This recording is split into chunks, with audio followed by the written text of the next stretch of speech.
This is Bill Ryan here from Project Camelot and Project Avalon, and it's 20th of February 2010, and it's my great privilege to be meeting again with Klaus, Dona. And in this video presentation, it's going to be an interview of the difference, because I'm going to do very little talking indeed, maybe none at all. And Klaus is going to be doing an audio commentary on one of his extremely special, unusual and fascinating slideshows about the artifacts and the various phenomena that he has been researching, discovering, investigating personally all over the world, relating to what I think you could legitimately call the hidden history of the human race. Would you say that that's a good summary, Klaus? That's a very good summary, yes. So I'm going to step back here, and what follows now, just kick back and enjoy this slide presentation, and Klaus is going to take you through his own journey. You can accompany him on his own journey through his own discoveries.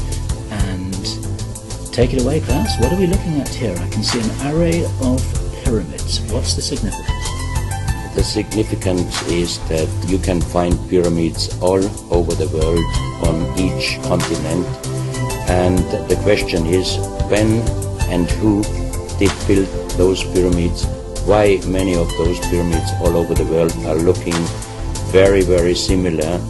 Another question is, did there really exist a global civilization? And I think many of our researchers are really telling us that once upon a long time a global civilization existed. But how many thousands of years ago, we don't know. Most of the audience of Project Camelot may know about the story of one stone pyramid building found in 1984, 25 meters under the sea level in Japan on the island of Yonaguni, which is the southeast Japanese island belonging to the Ryukyu island group. And there is still a struggling of some international archaeologists who are saying that these monuments were done by nature. But my friend Professor Masaaki Kimura did several years since then researches not only on this monument, but also he found several others close by. On the right side down you have a model, and one thing nature is definitely not doing on top of two platforms of this monument. There is one huge stone turtle and one huge stone bird like an eagle. Nature is doing many things, but not such a precise, perfect monument, and the question is, where are all the stones? If nature would have done it broken down, where are those stones? There are also streets, and there was also found a stone stadium like a Roman Colosseum with stone seat rows and stone stairs. Nature is great, is doing many, many great things, but not such perfect buildings. Here you have the huge stone turtle, and you can see also how small is a diver against this big monument. Here you have one street with stairs going up. Here again a very close-up picture just to recognize the size of this huge monument. Here you can see some world maps. On the top, on the right side, you can see the Piri Reis map, which was used already long time before Christopher Columbus came to America. And you can see how perfect this map was already in the beginning of the 16th century, showing part of Europe, of Spain, Portugal, part of Western Africa, and also part of South America. We do not know until now who was able to make such a perfect map already centuries ago, and on the rest of the Piri Reis map, which we do not show on this picture, you can also see the Antarctic without ice. In 1956, researchers found out that the Earth under the ice mass at the Antarctic is exactly like the Piri Reis map was showing. So this Piri Reis map should be at least older than 10 to 12,000 years. But the next question would be, who was able to make such a wonderful world map? On the left side, on top, you see Atlantis, done by Athanasius Walzemüller, and the map is the other way round. He did it the other way round, and you can see the continent between Europe, Africa, and also America.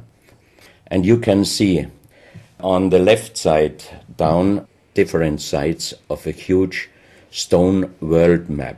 This stone world map was found in 1984 while gold digging in Ecuador in an underground tunnel system with other 350 artifacts which do not really fit any known and existing South American pre-Columbian culture. On this stone map is a natural quartz line, a white one, and this is the front side of the world stone map, and you can see approximately in the Near East, close to Saudi Arabia, you can see an inlay as an eye. And from this eye to the right and to the left is a natural quartz line going on the right side over India, Thailand, and also there is a long island on the right side, which Professor Kimura's research gave him the statement that from the northeast Japanese island until far down after Taiwan, once there existed a huge continent. But then this world map must be older than at least 10 to 12,000 years. And here is the back side, and you can see on the right side coming the quartz line passing in the Atlantic, a continent, Atlantis, which in our days does not exist anymore. Then the white line is crossing part of South America, and here you have a close-up, and you can exactly see the Bay of Guayaquil, an inlay going up to north, and a round inlay showing exactly the place where there were found those artifacts, and there is also the best quality water worldwide existing. One other very interesting artifact found on the same place in Ecuador is the so-called pyramid with the eye. The eye is an inlay, the stone is gray and white, and you have 13 steps, and it looks exactly like the pyramid with a shining eye on the $1. If you put this pyramid under black light, the eye is shining very strongly, and it looks really like an eye, but not real like a human eye. Here you have a close-up of the eye, and you can see the colors of the inlay. On the bottom of this pyramid, you have the inlay in little gold plates showing the Orion star constellation, and you have unknown writing. The translation of Professor Kurt Schildmann, who was the president of the German Linguistic Association, and he was perfect in more than 40 languages. He was able to translate this writing. He called it pre-Sanskrit because it is older than the oldest writing. And the translation of these 4 letters you can see here, his translation is "the Son of the Creator comes." As we found the same writing on stones in certain countries like Ecuador, Colombia, Illinois, United States, Clausel, France, Malta in the Mediterranean, Turkmenistan, Australia, and in southern Calabria, Italy, just a few years ago. Always there are stones and ceramics, terracotta, with the same writing. That means this writing existed once worldwide, and that means there must have been a global civilization older than Sanskrit, older than 6,000 years.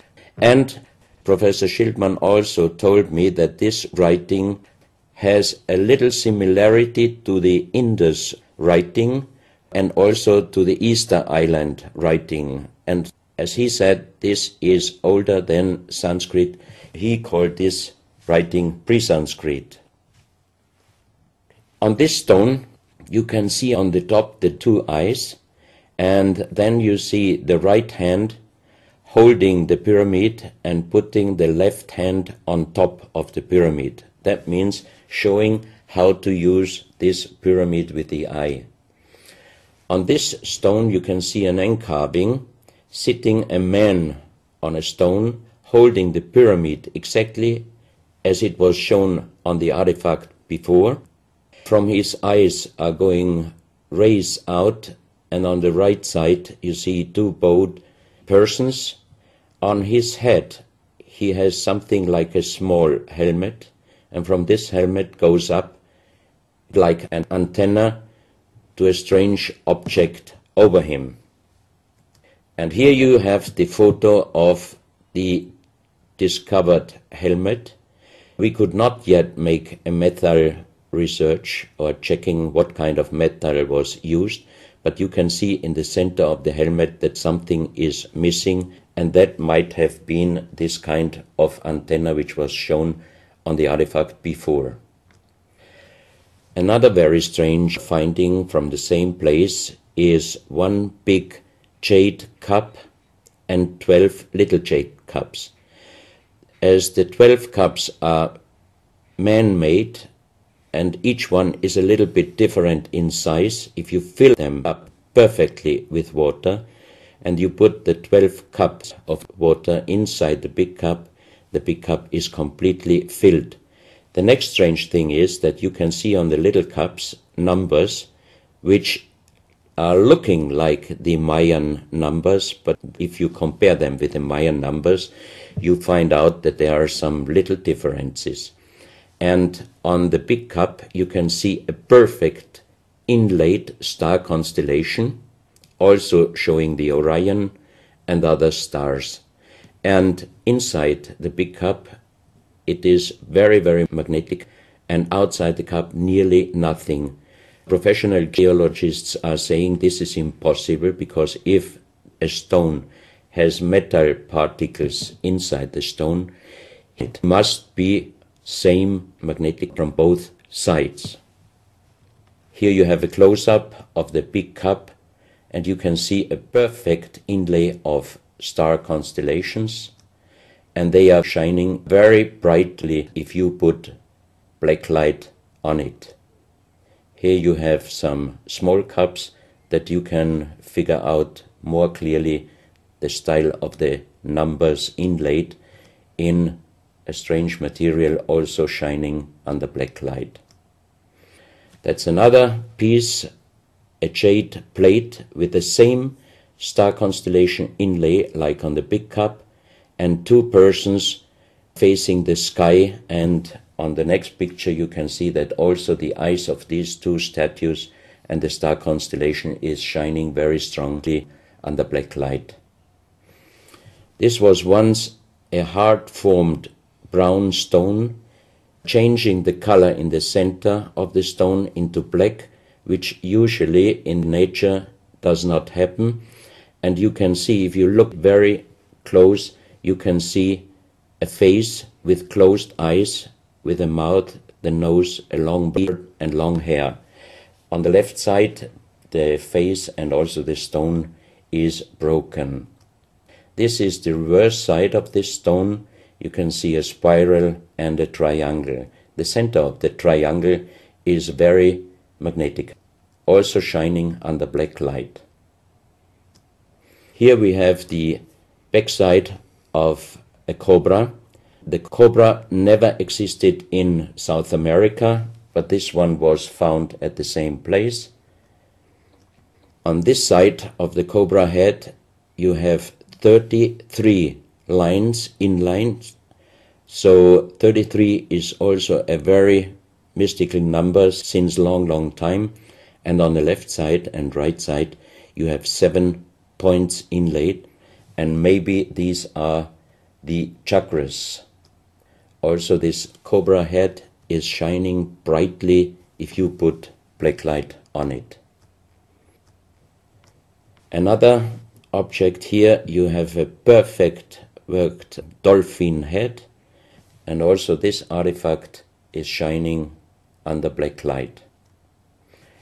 Here you have a kind of stone helmet. You can put this granite stone helmet on your shoulders, or you can lay your head inside it, and the inlay points which you see on this helmet, some experts told me that these points are exactly the acupuncture points on the human head. Here you can see how it might have been used, and a few months ago they found at the same place an unfinished stone helmet. So that means that also some of these artifacts were made directly in Ecuador, but many, many years ago. And also the inlay on this object are shining under black light very bright. This is a fantastic jade snake, and also the inlay points are shining under black light. Here we have one artifact which is very perfectly carved on the back side, so that means it might have been used to put this artifact on the front of your forehead. You can see the two eyes inlaid, and on the reverse side you have the so-called third eye. Maybe this artifact was used for some ceremonies or for meditation.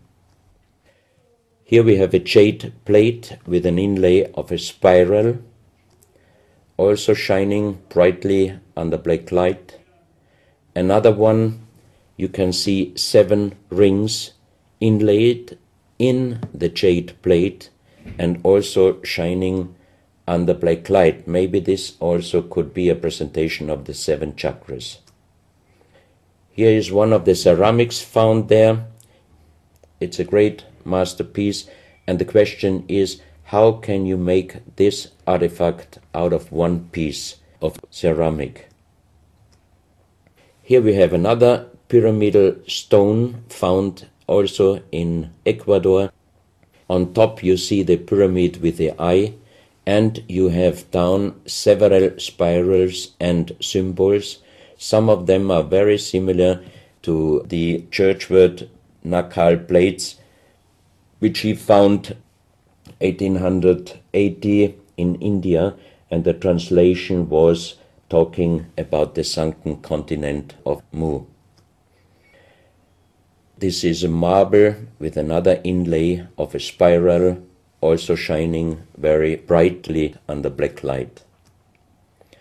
Another stone in a pyramidal form with an inlay of an eye. Here you can see again the pyramid with the eye, and on the bottom you see the Orion star constellation, the 3 Orion stars, which might focus us to the 3 pyramids in Egypt. Here you have a ceramic statue. You can see the style of sitting is not real pre-Columbian style. It looks like the lotus seat from Asia. On top of this statue you have a head with some points, and it looks quite similar to many of the Buddha presentations. He holds a snake in his mouth. The snake is a very, very mystical and very often presented object. So that means this statue is not from any existing or known pre-Columbian culture. Even the next one, you can see that how this statue is sitting, it looks more the direction of Asia. On top of his head, again a very strange head, and in the center you can see like the head of a frog. Also the frog is a very mystical animal in old South American pre-Columbian culture, but also in Africa and also in Asia. Here another ceramic statue holding a kind of plate in his left hand, and it looks also not really pre-Columbian culture. This is another very strange artifact holding a stick with a snake.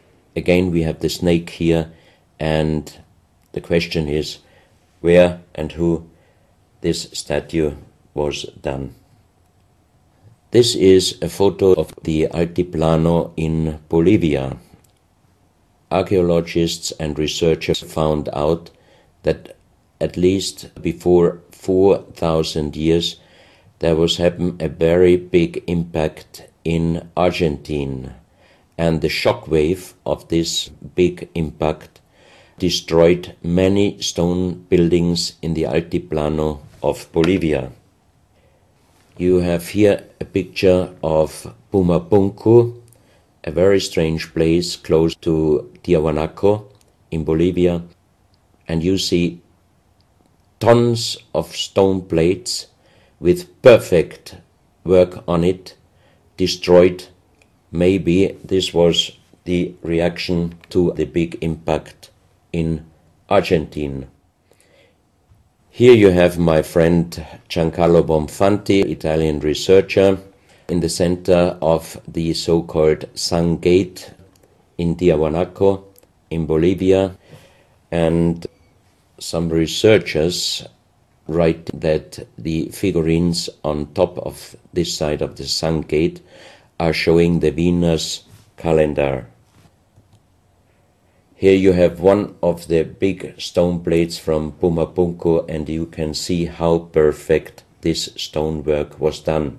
And the question is, could you do such perfect work with simple tools? Close to this area, they found skeletons with a size of 2.6 meters. And the picture on the top shows you the skull of one of these skeletons, and it looks like it is deformed, but definitely these skulls are not deformed. They are natural style, like an egg. On this photo you see how strong the jaw of those skulls were. This is a front view, and the most interesting photo is this one, because you can see that the top of the skull does not have the 3 plates which we have as Homo sapiens, and that shows us that these skeletons are not Homo sapiens. What we might be able is doing a DNA check and an age dating on these skeletons, because we are very much wondering what kind of humans did exist long time ago and how long ago. On the next pictures I show you some artifacts found close by the real giants, and when I first time got this mask in my hands, I tried to look through the 2 eyes. At that time I didn't know that they were belonging to 2.6 meter skeletons, and I was just wondering, why did they make masks where you can only look out from one eye? But after knowing that those people were over 2.5 meters, I could imagine that their skull was of course bigger than our skull, and that's why these masks were for us oversized. That's another mask from Bolivia, another one with very wonderful encarving, many spirals and many symbols, which we also found in many other cultures. This is a very heavy stone figurine, and again here you can see on the top the head of a snake going down on his backside. This is the reverse side. You can see again the snake. So that means the snake must have been a very, very important animal in the past of our history. Here you can see a stone flute. The strange thing is that the vibration of the sound of these stone flutes is exactly the same as our brain waves. So that means maybe those flutes were used for meditation or for healing purposes. And each 2 holes are connected perfectly with each other. That means you can make perfect holes into this very, very hard stone, but how you connect with simple tools the 2 holes on the bottom, this would be even in our days a very difficult work to do. Because it's in the shape of a U and it curves around inside the stone. That's right. And with simple tools you are definitely not able to do such a work. And even the holes are very precise. This is the form of a boat, and you have 3 flute pipes at the end. Here you can see how perfectly they were made. This is another flute, very small. You can use it only with very soft blowing, and the sound is like the sound of the dolphins. This is an artifact where we do not have any idea for what purpose it was used. Now we are in Colombia. On the next few photos I show you very strange artifacts from Colombia in South America.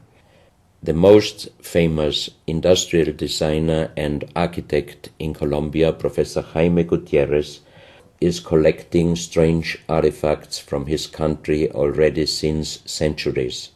His most important piece is the so-called genetic disc.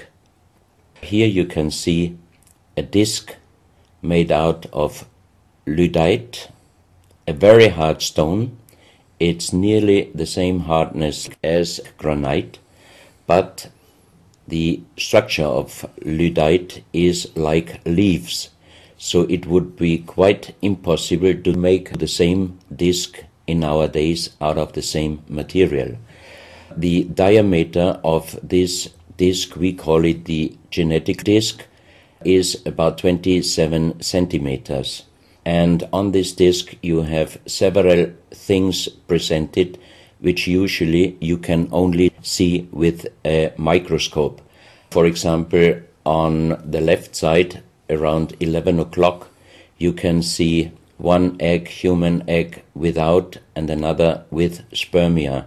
On the right side, at approximately 1 o'clock, you can see some spermias, and then you have several very strange presentations which we could not explain. But here on the left side you have a microscopic photo from the inside of a lady done by a Swedish photographer, and you can see that the egg without and with spermia looks exactly like the presentation on this genetic disc. On the reverse side you have on top several presentations of fetus in different size, different age, ending up with looks like a little child. You see also at the end of the plate around 6 o'clock female and male, and also on the right side around 9 o'clock you can see the presentation of man, woman and child. But the strange thing is how they present those human-like heads. Here you can see a knife done by the same material, lyddite. On top of the knife, on the handle, you have mother's head. Beyond you have the child's head, and the umbilical cord is going around the neck of the child. So that means this knife would have been used to cut the umbilical cord, saving the child's life. This is a close-up mother, child and umbilical cord. This is an instrument. It might have been used for helping the child coming out, leaving the mother, when there were some complications. And it is also made out of the same material, lyddite. You have here the vagina and the child's head coming out, and on the reverse side you can put only your thumb inside. That means you can only use this instrument with your fingers, meaning you cannot use power. So that means it might be safer helping the child leaving the mother than our instruments we are using in our days, because sometimes the modern instruments, while being used, can damage the child's head. This, we think, is a medical instrument. It is also lyddite, and it's a perfect form. Another one, and these are other ones, they are very much smaller than shown on this photo. And when we did material check in Vienna, the most expert worldwide checked those pieces. First of all, the material.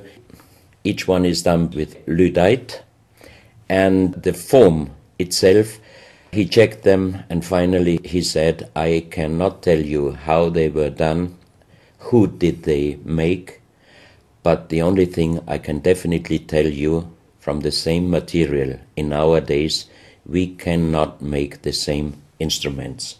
So how old they are we do not know, but as they were found in Colombia and they do not fit any existing pre-Columbian culture, we must consider that those artifacts are at least older than 6,000 years. But we cannot explain what kind of technology they did use to be able to make such instruments and such tools made with lyddite. You can see each piece fits exactly every kind of hand, never mind how big the size of the hand was. Each instrument, each tool fits exactly each hand which was using those instruments.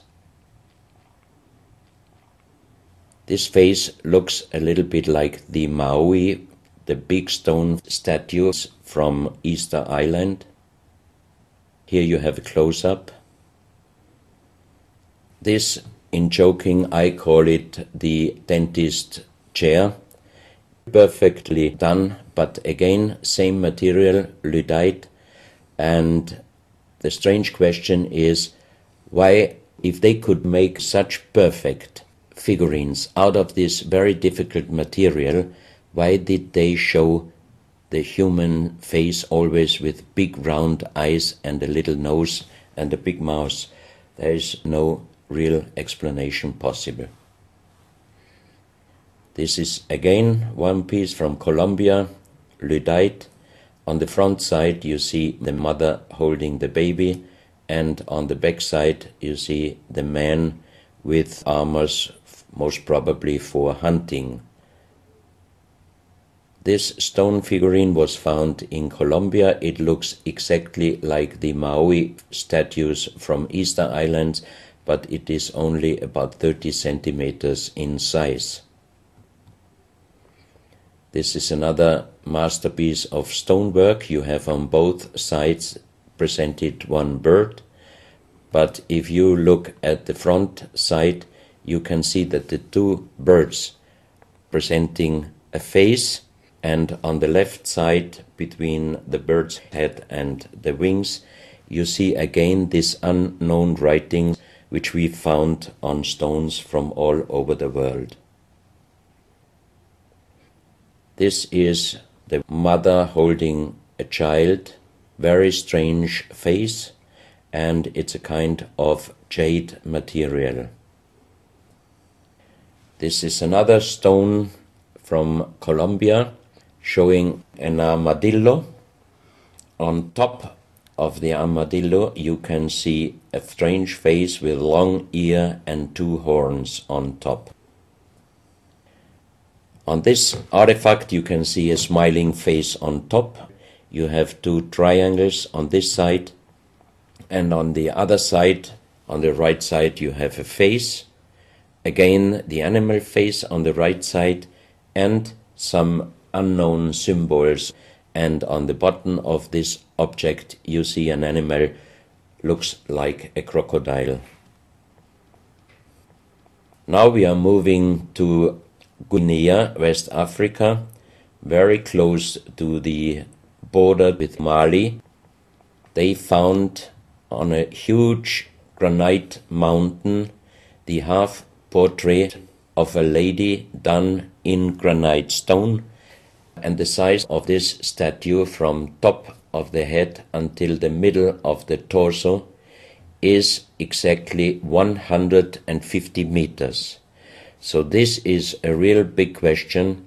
who might have been able to do such a huge granite half-portrait in a mountain at least 10 to 12,000 years ago, because the Italian geologist Professor Pittoni was on the spot. He did these photos and he checked the earth on the bottom of this mountain, and his calculation was that this stone monument must have been done at least 10 to 12,000 years ago. But then we have the real big question: who could have been able to do such a big stone monument? Even in our days, it would be impossible, or at least it would cost so much money that it would never be able to do. And if you look at the close-up of the face, some experts told me that this face definitely is not European, but also, of course, not black African. It must be either South American or Asian culture. But then again, we are at the point 10 to 12,000 years ago. It might be the civilization, the lost civilization from Atlantis. Close to this area in Sierra Leone, Professor Pittoni was in charge of diamond excavations. And as he heard in this area a legend about Allah was angry with some angels, and he put them into stone and throw them to the earth. He put the sky, also made it into stone and throw it to the earth, and he put the stars and throw them to the earth. The legend says that the sky you can see on this stone, they call them sky stones, sky blue stones found in this area under the earth. And we did research in Vienna. This is definitely artificial stone. It's not a natural stone, and all the material could be found, but the only thing they could not inform us is what kind of color did they use to get this real sky blue color. The stone figurines found from 20 meters down to even 50 meters. Professor Pittoni always took some organic material from the finding place, and the age dating of those stone artifacts are from 2,500 years up to the oldest one, 17,000 years. Here you have a granite stone, so-called nomoli, stone nomoli, with very nice encarving. Here you have a man sitting on an elephant, as there are also the legends of giants all over Africa. You know how big is an elephant. It's a wonderful stonework. It's very hard and very heavy. There are also some artifacts showing half human or human with the head of a reptile, holding a kind of pot in their hand, and they could put something inside this pot, and also on top of several nomolis there is a hole for putting something inside, and most probably they were used for ceremonies. Here you have a kind of animal. It looks like a dinosaur. And when Professor Pittoni found this statue, it was making a strange noise. So he opened the statue, and they found inside the small black ball you can see on the bottom of the statue, and this was iron material. When we did the research on this artifact, and especially on this metal ball, next morning the professor called me and told me that somebody must have done a bad joke to me. I asked why, because the result of the research was this metal material is chrome steel, and chrome steel was found first time at the beginning of the 20th century in Austria. That means it was impossible inside a statue with the age of approximately 17,000 years. But when I called immediately Professor Pittoni, he was laughing and he said, I'm a geologist. If a statue is making a strange sound, I do not open it just right away, but I did several X-rays, and you can see here on the right picture one of the X-ray photos, and you see that inside the closed statue already the round ball, the chrome steel ball, was existing. On this X-ray photo you can see exactly, and also Professor Pitoni saw that this statue in former days already was opened but perfectly closed again, and he called a specialist who opened it exactly concerning this photo, the small stone ball which was closing the hole inside, and you can see that the metal ball was already existing. Some of you might have watched several pictures, photos on the internet of giant skeletons found in desert, in India, in China and other places. Most of those photos were competition photos to present Photoshop. Perfectly done. I also was quite impressed when I received first time one of those photos, but these photos I'm showing you now, they are definitely not coming out from a Photoshop competition. These photos are real skulls and skeletons. This skull was found in a tunnel system underground in Colombia. The skull is dated up to 11,000 years. The skull is bigger than normal skull, and the front teeth of the jaw are lined up in a different way than our teeth. Something that occurs to me here is that there's a very strong, pronounced jaw. It's a very prominent jawline, very prominent chin. And here you see a photograph that was shown to us by a Project Camelot insider. Now, this isn't a real photograph. This is a scene from the old Arnold Schwarzenegger movie Conan the Barbarian. And what you're seeing here is a special effect on the actor James Earl Jones. The critical thing here is the shape of the jawline.